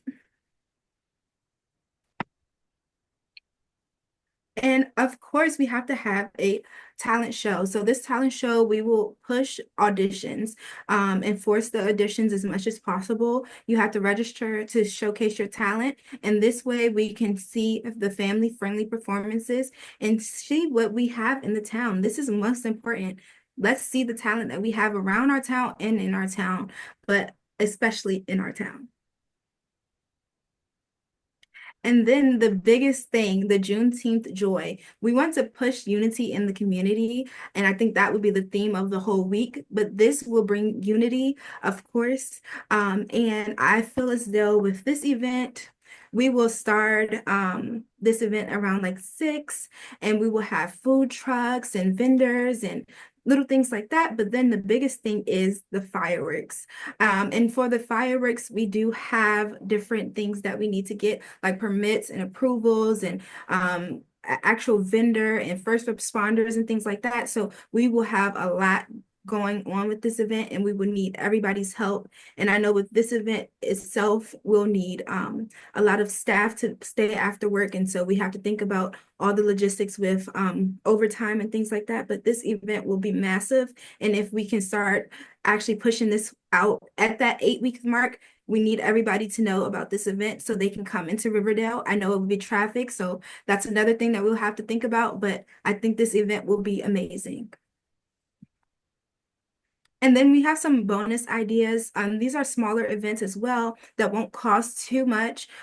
So we have like a community picnic, a community garden day. We have a walk and talk, a movie night, community conversations at the Riverdale's House Museum, and Chalk the Walk challenge. Chalk in the walkways and things like that. And these are just small events, like I said, and these are things that we could tag along to the week of events, or we can do it at a later time. Okay. Thank you so much, Andrea. This is so these are some ideas, and we would like to hear back from the council. During my tenure, I've not seen us do some of these things, so they're pretty exciting. We do want to hear, though, what the council thinks and what maybe your constituents might think. Thank you, Director Barnes. Thank you, Ms. Barber. Councilmember Smith, I see your hand is up. Go ahead. Thank you, Mr. Mayor. I think all of this is fantastic. Thank you, Ms. Barber. I'm inclined to say my vote depend on anything related to this depends on the scavenger hunt being included based on your enthusiasm for it. So I'm a wholehearted supporter of that. I think everything here looks great. The one thing that I would ask is that we consider where we can partner with local businesses in places where some of these events might be competitive. The one that stands out to me is a trivia event. I know TCM has a trivia night. We would not want to have one that competes with theirs. And in fact, I think it would be great for the town to work with the local businesses to have, are you smarter than another Riverdale Park person in coordination with TCM. So we'll just ask that that's a consideration. Thank you. Any additional council comments? Mr. Mayor. Councilmember Foe, go ahead. First and foremost, I want to complain to Director Barnes about saying the joy of planning these events. Let's not forget what happened the last time we planned these events. I also want to say kudos to the town manager because there seems to be a few more dollars available than I was granted access to potentially in 2020. All jokes aside, Miss Barber, it's great to hear you and see your excitement about this. Any and all of these events will be great for our community, and I think one of the best things about this is actually having you on board for this journey. Hopefully your excitement in this meeting is palpable, and in person, I hope it's even more so. This is really exciting stuff, and I'm glad to see it on the agenda upcoming. So I'm in support of any and all of these events. Thank you. Thank you. Councilmember Lingua, I see your mic is live. Go ahead. Yes, thank you very much, Mr. Mayor. Being that we already have monies in our budget going towards things in town arts related, are discussions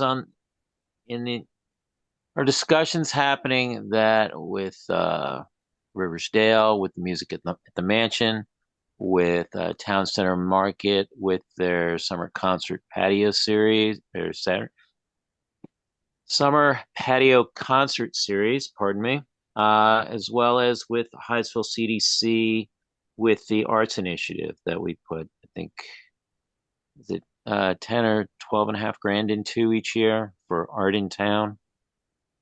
That would be somehow thematically based on the centennial. We're certainly going to bring everyone together for this event. So all of the organizations that you just mentioned will be contacted to have some sort of role in the week of the centennial celebration. If they have their own events, we'd like to package those together, spend the week in Riverdale Park, and there's a variety of activities happening. So we do hope that there are some concerts happening around that time. We're not certain of the status of Jazz on the Lawn. That's usually later in the summer, but we will coordinate with the other organizations to create a whole package of events, not just town-sponsored events or town events in general, but Riverdale Park events as a whole. Well, yeah, that's I understand that, but it's just being that we put money towards the events, towards music at the mansion and events there. And that we also put money towards the summer concert on the patios, the series that they have during the summer, as well as with what the arts initiative in terms of, affording the commissions for the works that are displayed in town. And I know these are, a lot of that planning is, if it hasn't already, is about, those arrangements are about to be made. That's why I was asking, has there been discussions with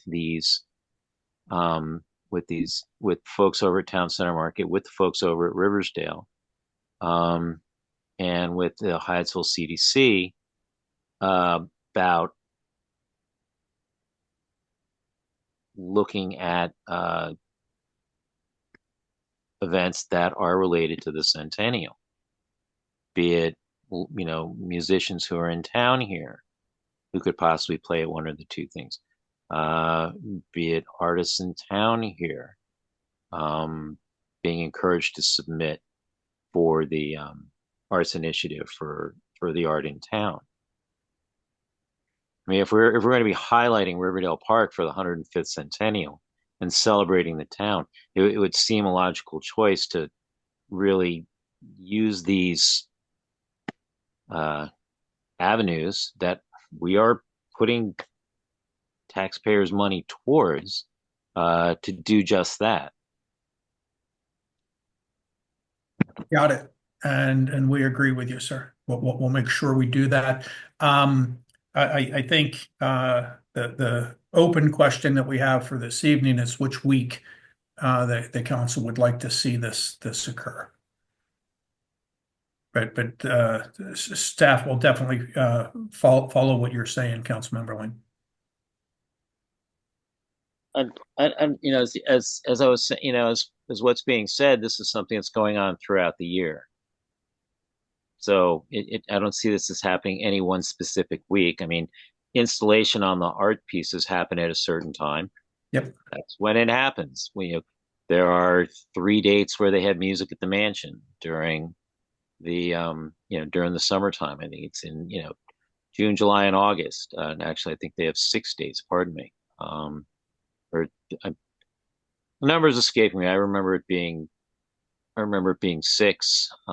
They may have pared it down to 3. Summer concert, the concert series on the patio over at Town Center Market starts in late June, early July, and runs into September. So there are a number of weeks there. So council member, as I understand your comment, the idea is just that these events that are already scheduled, we ask them to pick up some centennial themes in what they're doing. Is that correct? Because I had initially understood I don't know if they're I don't know if they're fully set in stone and scheduled or not. I mean, I'm not aware now because it's been so many years, and since they changed around how the selection process occurs for, say, the arts initiative. I'm not sure exactly now where that is in the process. I'm only remembering on what we were doing 5-6 years ago. So, but I know sometime towards like late summer, early fall is when the new pieces go in, if I'm not mistaken. But I know the selection process happens much earlier. Mm-hmm. So, which means, has there been discussions with these groups saying, hey, we have our centennial coming up. How can we, with the arts initiative that we fund, what can we do to help, to find a way to encourage and to highlight artists in town? Because really, a number of the pieces that we have been receiving on the arts initiative have been, from folks who live outside of Riverdale Park. Mm-hmm. So that's what I'm saying. If we're highlighting and celebrating Riverdale Park, this is what I'm asking. I mean, all these things that have been brought up to us about ideas, here are 3, we're budgeting for this. Here are 3 things that we already put money towards for this town. And has there been discussions with these folks to help be able to tie in the centennial of the town with these events at these locations, which we help sponsor with taxpayer money? Mm-hmm. Okay, I believe I understand your comment, which is that we work with the organizations to the extent practicable to try to coordinate events within the Centennial Week. And if not, we ask, if they can't manage to meet that, then we ask that they try to work the centennial into the events when they occur. Is that a reasonable summary? Fairly, yes. Okay. And I think that I just wanted to summarize it down to that so that staff would have a clear direction to go. And I agree with you. That's a great idea. Yeah, nothing's going to happen all in, not everything's going to happen all in one week. And if we're taking an approach of, stretching this out over the year, as well as having some things happen during that week, fine. I'm just asking if we're engaging these folks that we help support. Understood. Okay. And Mr. Mayor, I just want to reassure you and the council, that's exactly what we're going to do. Okay. But you wanted to nail down the schedule as best we could before starting to talk. That would be helpful. Understood. So council members who are here, do you have a preference for either of the 2 weeks? I believe that Ms. Barber thought that the week of 14 through 20 was better. Any Concur. questions? I think that leaves us an opportunity beyond this to become, the region, and I mean region, like a micro region, maybe like our area of municipalities in Prince George's County, to be sort of the focus for fireworks around Juneteenth going forward, which is a relatively new federal holiday. So I think if we just do it this one time, that's great. If we have the fireworks here for Juneteenth and all of our surrounding communities come here every year from now on, that's great too. Okay. Any objections from wards 2 or ward 3 about the 14th through the 20th? I think 14th through the 20th is perfect. I'm out of school. So you can party hardy. Yeah, sounds good. Councilmember Lingua, thoughts? Well, it's not like they celebrate 4th of July on the 11th. I think it's fairly obvious. Okay, very good. So let's at least pencil in firmly the 14th through the 20th as being the week that it will occur. If I can just add a few comments. Director Barnes has had a hankering to put the new seal on all sorts of interesting things. And I would suggest that some of the contests or the scavenger hunt and things like that, we could have prizes of items with the town seal on it, and people might get very competitive about collecting the different prizes. So, one thing might be a mug, one thing might be a little banner. Who knows what it is, but that's a direction to lead. So just think about that. I'm not sure whether we have the time frame to do it in the next couple of months, but it seems like a good idea to me to do that. Well, And- you know what I want to put them on, so just get me a design and I'll help get that going. Okay. And the additional Seriously. the additional item is that we should reach out to the other municipalities in the county and invite them to attend our events. And so send official letters of invitation. And it's always good with those to get them out as quickly as possible. So once we've sort of firmed up a schedule, then try to get them sent out to the mayor and councils of the other municipalities. And those are my only comments, except the ideas look really good. And I think it's going to be a fun week. So thank you. Any additional comments, either council or members of the public? Okay, looks quiet. Let's go on to a important but perhaps not as exciting topic. UniFirst Uniform Services 5-year contract for uniform cleaning services for DPW. Thank you, Mr. Mayor. Actually, I was going to say that's a hard act to follow.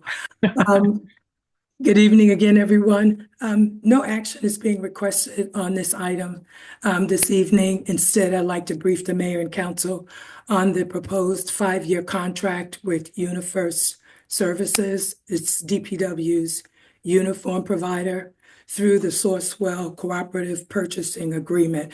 That service, I should mention, is serving the town well. And you'll see what I mean in this instance in a minute. UniFirst is the town's current provider of uniforms and cleaning services for the 2 DPW team leaders and 5 crew members. The town has had a 2-year contract with UniFirst since about 2019. The current contract expires this April. For the first time, staff is considering a 5-year contract with UniFirst, given the lower price for this service under the Sourcewell agreement. The fee will be $90.10 weekly for the first 2 years, with a 5% annual increase for the remaining 3 years. The annual cost will range from $4,685 to $5,424 over 5 years. The town is currently paying $136.06 per week for the same service, and that's about $46 more per week than we'll pay under the 5-year contract.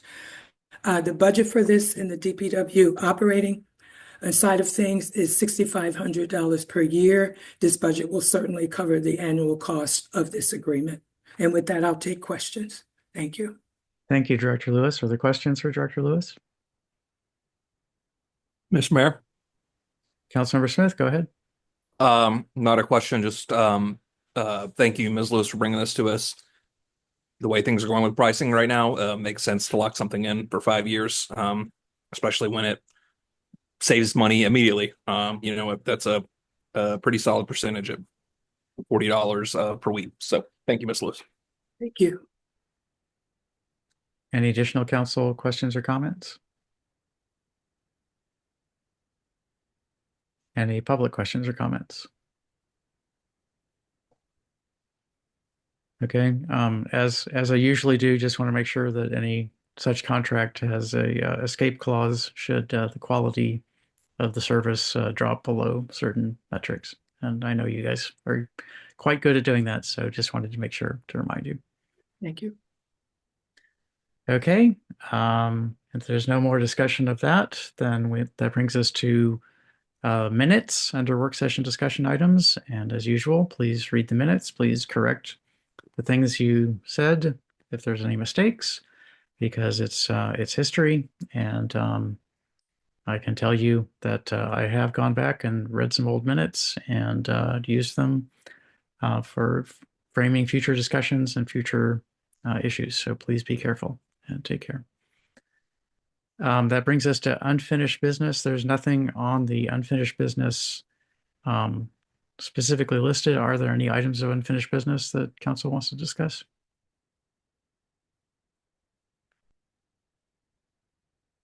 Okay, hearing none. There's one item under new business. I asked staff to add this one. I think I've spoken to a few members of council, but I don't think I've spoken to everyone, that there is a very unfortunate incident playing out in the Prince George's County Municipal Association right now. It appears there's an investigation, but it appears that the former treasurer embezzled. This is an allegation, but apparently he embezzled approximately $37,000 from the budget or the coffers of PGCMA, leaving the organization with very little money at this time of year. And they are looking at various ways to deal with that. The major expenditures of PGCMA are hiring a lobbyist each year to promote the ideas, and we have taken advantage of that lobbyist's activities this year and in previous years, and also sponsoring some events, a legislative meet and greet, and a breakfast which is a work session also at the Maryland Municipal League meeting. And those events are essentially zero cost. There's not a lot of money there. And then there's just some administrative fees. So maintenance of the website and mailing lists and various other fees such as that are also fairly small. So most of the dues go to pay the lobbyist, and the lobbyist is looking at ways to deal with it. So this happened, and PGCMA board is looking to deal with this. But part of the reason I wanted to discuss this is how the board responded to the discovery of this. So it was discovered, and there's a bit of a long story about exactly why it took this long. New treasurer took office late last June, and only got access to the bank accounts in late January of this year, and discovered some discrepancies between the treasurer's reports as had been presented to PGCMA and the contents of the bank accounts and the expenditures from the bank accounts, and contacted the president of PGCMA, who contacted the parent organization, the Maryland Municipal League, and asked Maryland Municipal League for assistance in essentially doing a forensic audit of the expenditures.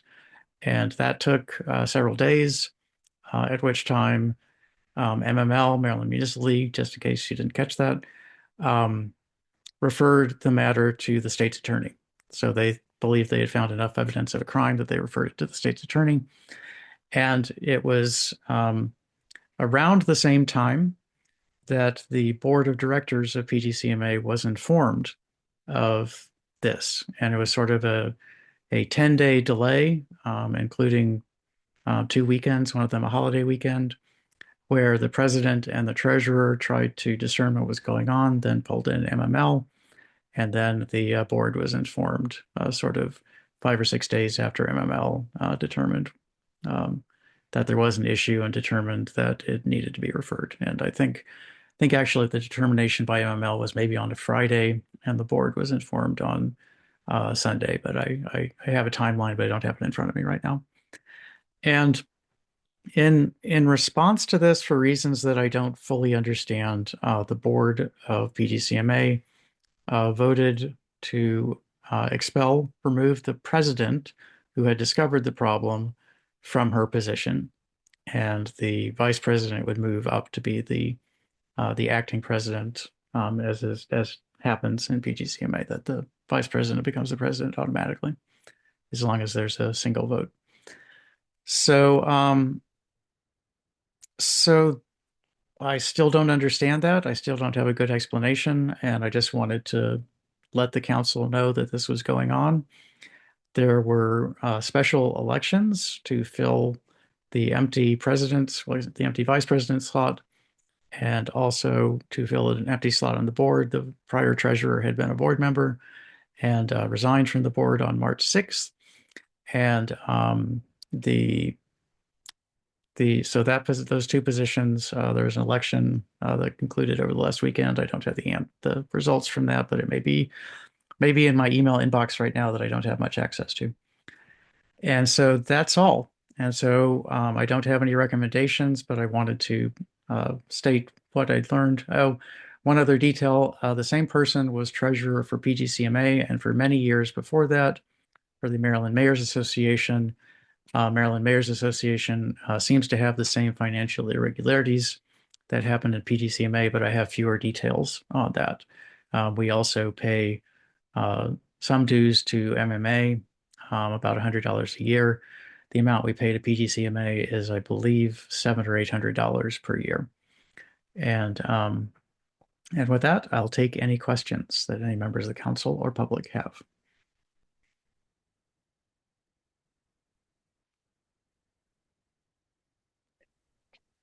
Mr. Mayor, Councilmember Lingua. What's your thought on us suspending payments to PGCMA until this is all fully resolved? I think we may want to do that. And there are other municipalities that are considering just withdrawing from participating in PGCMA in the year ahead. there are, as you know, the schedule, Councilmember Lingua, there are board elections that are coming up in May with a new board to be seated in June. And so it may be that it will be at that time that the council can decide whether to participate in PGCMA or not. Okay. So you're thinking even even like remaining a standing member of PGCMA is also on the table. I think anything is on the table. All And right. I just wanted everyone to know what I knew about the situation so that you could be informed in future discussions. Okay. All right. Thank you. Councilmember Smith, go ahead. Thank you, Mr. Mayor. The step inquired about by my colleague from Ward 4, or one that we pursue, would it be possible for us to retain membership in MML without being members of PGCMA? I believe that is the case. I don't think we are required to do it all as a bundle. Thank you. Any other questions or comments?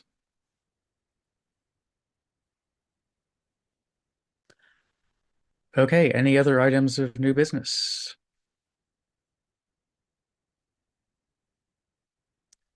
Well, let's adjourn and get back to our special legislative meeting then.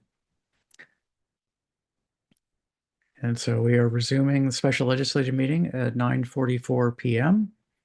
and picking up at legislative action item number 9, a motion to close the meeting to discuss the appointment, employment, assignment, promotion, discipline, demotion, compensation, removal, resignation, or performance evaluation of appointees, employees, or officials over whom this public body has jurisdiction, or any other personnel matter that affects one or more specific individuals. General Provisions Article 3-305B1.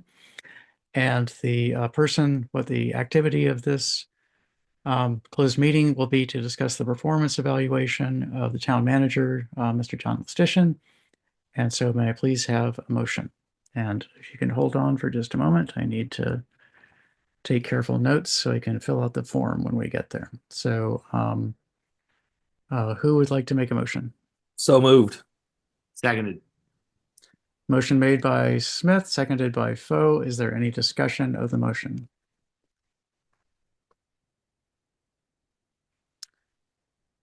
Hearing, well, go ahead. Are there any public comments on the motion?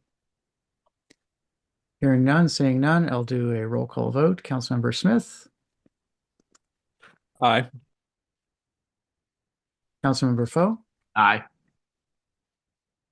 Councilmember Lingua. Aye.